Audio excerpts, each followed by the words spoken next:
नमस्कार, मैं अदिति ओझा और आप देख रहे हैं विस्डम न्यूज। आखिर जिसका डर था वही हुआ। दिल्ली के मेयर का चुनाव एक बार फिर हंगामे की बलि चढ़ गया। एमसीडी के सिविक सेंटर में वोटिंग शुरू होते ही हेडक्वार्टर में भारी हंगामा शुरू हो गया। क्या कुछ हुआ सदन में, हम आपको बताएंगे अपनी इस रिपोर्ट में। बस आप बने रहिए हमारे साथ और देखते रहिए विस्डम न्यूज। दिल्ली के मेयर, डिप्टी मेयर और स्थायी समिति के सदस्यों के चुनावों की प्रक्रिया एक बार फिर स्थगित कर दी गई। एमसीडी के सिविक सेंटर में वोटिंग शुरू होते ही हेडक्वार्टर में भारी हंगामा शुरू हो गया। आम आदमी पार्टी और भाजपा मेंबर्स ने नारेबाजी की, बैरिकेड्स पर चढ़ गए और एक दूसरे पर बोतलें फेंकी। हंगामे के कारण सदन अनिश्चित काल के लिए स्थगित कर दिया गया।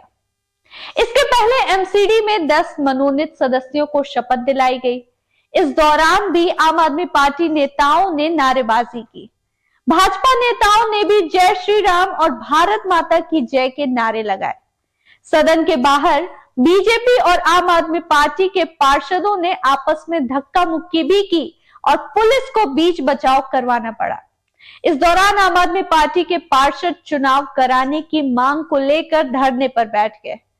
आम आदमी पार्टी ने आरोप लगाया कि बीजेपी जानबूझकर चुनाव नहीं होने देना चाहती है। वहीं केंद्रीय मंत्री मीनाक्षी लेखी ने कहा कि बहुत दुख का विषय है कि वोट डालने के लिए सभी बैठे थे, लेकिन फिर हंगामा हो गया। ऐसा नहीं होना चाहिए, लोकतांत्रिक प्रक्रिया का पालन होना चाहिए। बताते चले, निकाय चुनाव के बाद दूसरी बार सदन की बैठक 24 जनवरी को हुई। मेयर चुनाव में आम आदमी पार्टी की उम्मीदवार शैली ओबराय हैं, वहीं बीजेपी की रेखा गुप्ता उम्मीदवार है। डिप्टी मेयर के लिए बीजेपी से कमल बागड़ी और आम आदमी पार्टी से आले मोहम्मद इकबाल उम्मीदवार है। स्टैंडिंग कमेटी के 6 सीटों पर 7 उम्मीदवार हैं। इसमें बीजेपी से कमलजीत शेहरावत, गजेंद्र दल और पंकज लूथरा का नाम है। वहीं आम आदमी पार्टी से आमी मलिक, रमिंदर कौर, मोहिनी जिनवाल और सारिका चौधरी का नाम है। जनवरी 2012 में कांग्रेस की शीला दीक्षित सरकार दिल्ली नगर निगम को 3 हिस्सों में बांट दिया था। इसके बाद नॉर्थ दिल्ली, साउथ दिल्ली और ईस्ट दिल्ली नगर निगम बन गई। प्रत्येक का अपना महापौर होता था। हालांकि पिछले साल फिर से तीनों को एक कर दिया गया और दिल्ली नगर निगम फिर से अस्तित्व में आ गया। दिल्ली के मेयर और डिप्टी मेयर का चुनाव 6 जनवरी को होना था, लेकिन हंगामे के चलते बैठक स्थगित हो गई थी। अब एमसीडी की दूसरी मीटिंग मंगलवार को हुई, जो एक बार फिर हंगामे की बलि चढ़ गई।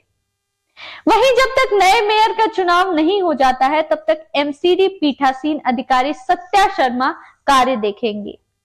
जाहिर तौर पर आम आदमी पार्टी ने 134 वार्ड जीतकर चुनाव जीता और नगर निकाय में भाजपा के 15 साल के शासन को समाप्त कर दिया था। भाजपा ने 104 वार्ड जीतकर दूसरा स्थान हासिल किया था, जबकि कांग्रेस ने 250 स्थानीय नगर पालिका सदन में 9 सीटों पर जीत हासिल की। बहरहाल बार बार ऐसे कब तक महापौर का चुनाव टलता है, ये तो वक्त ही बताएगा। लेकिन इसमें नुकसान झेलना पड़ रहा है दिल्ली की जनता को। इनकी आपस की खींचतान की वजह से महापौर का चुनाव बार बार स्थगित हो रहा है और जो काम महापौर के जिम्मे होते हैं, जो जनता की सेवा के लिए महापौर के चुनाव कराए जाते हैं, वो रुके पड़े हैं। लेकिन शायद पक्ष विपक्ष को हंगामे के आगे कुछ नहीं दिखता और हंगामे के चलते कार्यवाही स्थगित कर दी जाती है। फिलहाल इस रिपोर्ट में इतना ही। आप क्या सोचते हैं इस विषय पर, हमें कमेंट करके जरूर बताएं। अगर आपको ये वीडियो पसंद आया हो तो इसे लाइक करें, शेयर करें और विजडम न्यूज को सब्सक्राइब जरूर करें। नमस्कार।